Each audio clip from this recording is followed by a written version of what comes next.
호주야 클럽 TV 여러분 안녕하세요. 호토박입니다. 호주대학 랭킹 제 10편. 제가 약속드렸던 마지막 10편까지 이제 왔네요. 그동안 여러 전공들을 좀 1편부터 이렇게 다뤄왔는데 여러분들이 호주 유학 후 이민해서 과연 내가 어떤 전공을 해야 나에게 맞고 내가 졸업 이후에 취업도 하고 영주권까지 갈 수 있을지 1편부터 10편까지 여러분들에게 조금 맞는 전공들을 한번 살펴보시면 분명 좀 도움이 될 거라고 보고요. 오늘 마지막으로 다룰 내용이 레디오그래퍼, 옵토메트리, 포디아트리. 자, 이 분야는 특히 요즘 들어서 문의가 많은데요. 호주에 조교학을 왔다가 2, 3년 정도 공부하고 대입시험을 친다거나 아니면 뭐 4, 5년 이상 하이스쿨을 쭉 호주에서 공부하고 대입시험을 치는 학생들이 특히 많이 문의를 주시고요. 지금 호주 대입 수능 기간이거든요. 보통 11월 첫째 주까지 이제 대입시험을 치는데, 그리고 이제 한국에서 호주로 바로 이제 유학 후 이민에 도전하시는 분들도 최근에는 그래도 이런 좀 세부적인 전공에 좀 접근하는 비율들이 꽤 증가하고 있는 것 같아요. 그래서 여러분들이 뭐 의료계통 하면 주로 이제 뭐 간호학 뭐 이렇게 좀 국한시켜서 이렇게 좀 보지 마시고 좀 더 범위를 좀 확장해서 나에게 맞는 전공들을 한번 살펴보시는 것도 의미가 있을 것 같고요. 자, 호주 대학 선정 기준, 어떤 대학에 어떤 과를, 그리고 오늘 영상 제일 마지막 부분에는요, 호주 각 대학별 그 입학 커트라인까지 제가 한번 파악해서 알려드리도록 하겠습니다. 마지막까지 이 영상 봐주시고요. 좋아요, 구독 부탁드리고요. 자, 들어가 볼게요. 자, 1편에서 제가 자료 출처를 말씀드렸으니까 이건 넘어가고요. 자, 먼저 이 직종이 어떤 직종이냐, 뭐 이름에서 여러분들 대부분 아시겠지만 이 레디오그래프는 이제 진단 영상 촬영, 그러니까 이제 한국에도 큰 병원에 가면 이제 이런 뭐 CT다 MRI다 촬영하는 기사분들 있잖아요. 그런 분들인데, 이런 분들이 한국에서는 제가 보기에는 의사 선생님과 이런 전문 이제 의료 종사자분들이 상당히 수직 관계 개념이 좀 많이 있는 것 같아요. 호주는 훨씬 이게 동료 개념이 강하거든요. 그래서 한국하고는 조금 많이 다른 관계를 형성한다고 보시면 될 거예요. 그리고 실제로 호주에서는요, 이런 뭐 레디오그래퍼나 뭐 이런 분들은 병원 소속, 간호사분들도 병원 소속인 경우가 많지만 그 병원이 공립병원이면 뭐 공무원 격이 되는 거죠. 의외로 의사분들이 병원 소속이 아니에요. 그래서 이게 절대 무슨 한국처럼 그런 좀 수직 관계, 그런 관계는 결코 아니거든요. 자, 그래서 이제 이 레디오그래퍼 안에는 또 소노그래퍼가 있습니다. 이제 한국말로 하면 이제 울트라 사운드 같은 이런 쪽도 있는데, 이거는 이제 보통 레디오그래퍼가 되신 다음에 또 서티피케이트 과정 하나를 또 더 마치셔야, 공부를 조금 더 하셔야 되거든요. 그래서 오늘은 레디에이션 테라피스트도 있는데, 치료하는 분야도 있는데, 오늘은 주로 이제 영상 촬영 분야, 이 직종 레디오그래퍼에 대해서 말씀을 드리고요. 그리고 옵토메트리스트, 이 분야도 저도 오랜 동안 안경을 껴서 호주에서도 안경도 뭐 여러 번 맞추고 또 한국에 종종 갈 때 아직까지 한국이 비용도 좀 많이 싸고요. 그 즉시 안경을 해주잖아요. 호주에서 안경 맞추면 일주일 있다 오라 그러거든요. 근데 이제 호주 같은데, 한국 같은 데는 안경점에 가면 보통 안경사라고 하시나요? 안경점에 있는 뭐 사장님이나 뭐 직원분들이 시력 측정도 다 해주시고, 물론 안과에 가서 시력 측정을 해도 되지만요, 안경점에서 보통 뭐 원스톱으로 다 이렇게 되잖아요, 그죠? 근데 호주는 반드시 검안사가 검사를 해야 합니다. 안경점의 사장님이나 안경점에 뭐 오랜 동안 경력이 있다고 해서 시력 측정을 하고 이러지 못해요. 반드시 이 옵토메트리스트가 해야 됩니다. 그러니까 그 어떤 뭐라 그럴까, 보호막이랄까요? 이런 직업의 안정성 같은 게 어느 정도 좀 있는 거죠. 그만큼 이과가 무지 입학도 어려워요. 호주에서 입학 점수도 굉장히 높고요, 공부도 물론 많이 해야 되고요. 보통 이제 그 한국에서는, 저도 작년에 한국에 있을 때 그 강남, 저희 서울센터 강남역 앞에 있는 그 빌딩에 뭐 안과 병원만 여러 개 있더라고요. 안과 전문의 선생님 바로 만나서 이렇게 뭐 충혈이 좀 돼서 안과 갔던 적도 있는데, 호주는 보통 이제 GP나 이 검안사의 레터를 받아야 이제 주로 안과 의사를 이렇게 만나게 됩니다. 그러니까 그만큼 이 검안사의 역할이 분명히 있는 것이죠. 그리고 마지막으로 이제 포디아트리스트인데, 이것도 한국에서는 좀 체계화되어 있지 않지 않나 이런 생각이 조금 드는데, 주로 이제 발 관련 질환, 뭐 발톱이 좀 이상하거나 뭐 이런 경우도 있고요.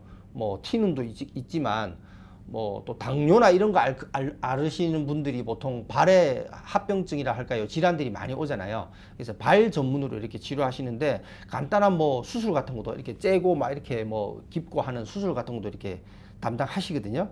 그래서 이 포디아트리스트 분야도 꽤 전문 분야가 되겠고요. 자, 먼저 이제 유학 후 이민. 그러니까 여러분들이 호주에서 이 분야를 전공한다는 거는 이 분야 공부를 하고 한국 가서 내가 포디아트리스트로 활동할래요, 이거 아니잖아요. 예. 한국하고 체계도 다르고 호주 자격증이 한국에서 바로 역할을 할 수 있는 게 아니거든요. 한국에서 그 일을 했다고 해서 호주에 와서 바로 뭐 이 레디오그래퍼가 되는 거 아니듯이 이 나라 사이에는 이제 그런 어떤 레귤레이션이 다르니까요. 호주에서 이제 이 관련 전문가가 되려면 학업을 마치고 기술 심사라는 걸 통과하고 레지스트를 해야 되거든요. 그래야 이제 취업도 되고 영주권도 나아가니까요. 근데 이 기술 심사를 관장하는 기관이 레디오그래퍼 같은 경우는 이제 ASMRIT라고 하는 기관이고요. 그리고 옵토메트리스트 같은 경우는 이제 OCANZ라고 하는 이제 기관이고요. 그리고 포디아트리스트라는 기관 분야는 이제 포드 BA라고 이렇게 보드 오브 오스트레일리아인데 이쪽에서 이제 담당을 하는데요. 보통 학사는 다 4년으로 구성이 돼 있습니다. 그리고 석사를 하게 되면 3년이나 뭐 이렇게 하게 되는데 옵토메트리스트 과정은 보통 학사 석사가 묶여져 있어요. 그래서 5년 과정을 해야 되는데 유의하셔야 될 게 있습니다. 이 옵토메트리스트 과정은 보통 학사가 비전 사이언스라고 해서 3년 과정으로 구성이 돼 있고 다시 이제 석사 과정에 클리니컬 옵토메트리스트 뭐 이렇게 되거든요. 학사를 했다고 무조건 석사로 못 넘어갈 수도 있어요. 예. 심지어는 뭐 좀 어떤 학교들은 60% 정도, 절반 조금 넘게 석사로 가고 학사에 끝날 수도 있어요. 그러니까 여러분들이 이 레디오그래퍼나 포디아트리스트 같은 경우는 좀 나은데 내가 학사를 시작했으면 학사만 마치면 되는데 이 옵토메트리스트 같은 경우는요, 내가 학사에서 열심히 공부해서 성적이 일정 수준이 나오지 않으면 석사로 못 갈 수도 있기 때문에 그만큼 자신의 학업적인 능력도 잘 고려하시고 접근을 해야 되겠죠. 자, 대략적인 개요를 한번 보면요. 보통 여러분 이 자료는요, 제가 9편에서 그 피지오테라피스트 그리고 카이로프랙터, 오큐페이셔널 테라피스트 이 전공 분야를 다룰 때 같이 말씀을 드렸던 그 다타하고 똑같죠. 왜냐하면 이게 이제 그 헬스 관련 메디컬 관련 이 통칭이 돼서 세분화되어 있는 자료가 없어서 이렇게 돼 있는데 어쨌든 뭐 9편도 마찬가지고 10편도 마찬가지고 다 그 분야에 자격증이 있어야만 활동을 할 수가 있고 전문 분야니까 취업이나 이런 것도 다 비슷한 수준으로 보셔도 돼요. 그래서 메디슨, 뭐 의대나 뭐 치대 빼고는 호주에서 가장 취업률이 높은 대표적인 학과들이라고 보시면 돼요. 예, 학사를 졸업하면 87% 취업률이니까 뭐 굉장히 4개월 안에 취업률이니까 굉장히 높은 거죠. 뭐 거의 다 취업은 그렇게 염려를 하지 않으셔도 된다고 보셔도 돼요. 그리고 초봉 스타트 중간치가 61,200불이니까 예, 간호보다도 살짝 높고 굉장히 안정적이죠. 그러나 이제 유학생이 워낙 이 분야에 진출하는 게 숫자가 적어서 6.1% 정도밖에 안 됩니다. 그래서 여러분들이 충분한 영어 능력이나 이 관련 분야 관심이 있고 한다 그러면 좀 더 도전을 좀 많이 하실 필요가 있지 않을까 이런 생각도 들고요. 자, 세부적으로 한번 보시면 메디컬 이미징 분야, 영상 촬영 분야는 평균이 보통 10만 불 넘어가죠. 굉장하죠. 앞으로 전망치도 스트롱 이렇게 나오고요. 그리고 여자분들이 67% 굉장히 많이 진출하는 또 대표적인 분야이기도 하고요. 제가 9편에서도 말씀드렸지만 정말요, 정말 교민들이, 저 같은 교민들이 뭐 딸을 가진 자녀가 있는데 의대 가기에는 조금 성적이 좀 부족하고 그렇다고 일반 뭐 상경계열 가서는 호주에서 좀 전문직으로 나아가기가 그래도 이민자로서 조금 핸디캡은 작용하거든요. 근데 이제 이런 분야는 그래도 자격증만 확보하면 어느 정도 이제 안정적인 직업이다 보니까 교민들도 자신들의 자녀들 이민 1세대 분들이 특히 호주에서 태어났거나 뭐 어린 나이에 호주로 자녀를 동반해온 그 자녀들이 대학을 졸업할 때 가장 고민해보는 대표적인 학과가 이 영상의학 분야, 뭐 이 분야가 아닌가 생각이 듭니다. 예, 거만사도 마찬가지고요.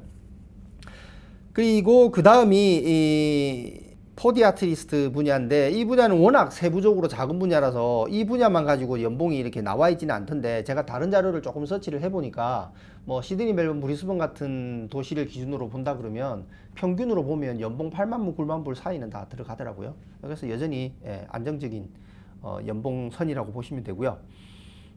그리고 이제 거만사 같은 경우는 보통 뭐 주급 평균이 1,700불이니까 역시 마찬가지로 뭐 8만 불을 훌쩍 이렇게 넘게 되겠죠. 근데 이제 이 족부하고 거만 같은 경우가 또 영상의학하고 조금 다른 거는요. 영상의학 같은 경우는 자기가 병원을 사실 개원한다는 거는 힘들잖아요. 이건 영상 장비가 어마무시하게 고가들이잖아요. 그런데 이제 이 포디아트리스트랑 이 옵토메트리스트는 주로 이제 자기가 병원 같은데 이제 캐리어를 조금 쌓으면 나와가지고 자기가 직접 이제 클리닉을 오픈해서 이렇게 병원을 개원해서 활동을 하는 편이거든요. 그렇게 되면 이제 소득은 내가 웨이지 받는 입장하고 좀 다르잖아요. 그러니까 소득은 또 훨씬 더 올라갈 수가 있겠죠. 마찬가지로 뭐 60%, 53% 여성들의 종사자가 절반 이상이고요. 모두 다 뭐 스트롱하거나, 특히 이 거만 분야는 very strong한 대표적인 분야니까 여러분들이 계속해서 주목을 할 필요가 있을 것 같아요. 자, 메디컬 프로페셔널스 해가지고요. 이건 제가 MEDIQ라고요. 메디큐라고 뭐 읽는 것 같아요. 이 메디큐라고 쭉 찾아보니까 이게 의료 전문 분야 종사자들한테 뭐 대출도 해주고 금융 서비스도 제공해주고 뭐 여러 가지 이런 컨설팅을 해주는 전문 회사더라고요. 이 회사에서 나온 자료가 좀 재밌던데, 의료 분야 고액 연봉자들 쭉 해서 탑 10을 매겨놨더라고요. 거기 보면 뭐 제일 위에가 신경외과, 마취과, 정신과, 내과, 뭐 쭉 치과 의사까지 가죠. 보통 우리가 일반적으로 의사라고 칭하는 이 치과 의사 선생님 다음으로가 거만사, 물리치료사, 족부의학 분야가 되는 거예요. 그만큼 이 분야도 뭐 신경외과나 뭐 마취과 의사만큼 뭐 고액 연봉을 받는 건 아니지만 그만큼 안정적으로 연봉을 받는다는 거죠. 이제 여기 아까 왜 영상의학은 안 들어가냐? 뭐 제 생각에는 이 메디큐라고 하는 회사가 주로 이제 대출이나 금융 컨설팅을 많이 하는데, 그분들은 주로 어딘가에 소속이 돼서 웨이지를 받을 확률이 좀 높죠. 오큐페이셔널 테라피스트나 뭐 이런 것도 마찬가지고, 그죠? 그러나 이제 뭐 여기 나오는 이제 뭐 거만이나 물리치료사나 뭐 포디아트리스트 같은 경우는 주로 자기가 병원을 개원해서 할 수도 있으니까 여기서 전문가로 이렇게 많이 다루고 컨설팅의 대상자가 되는 것 같아요. 자, 오늘의 마지막 페이지인데, 자, 이 페이지가 오늘의 뭐 종합 세트입니다. 제가 이 자료를 찾느라고 보기는 좀 심플해 보여도 아주 시간이 좀 많이 걸렸습니다.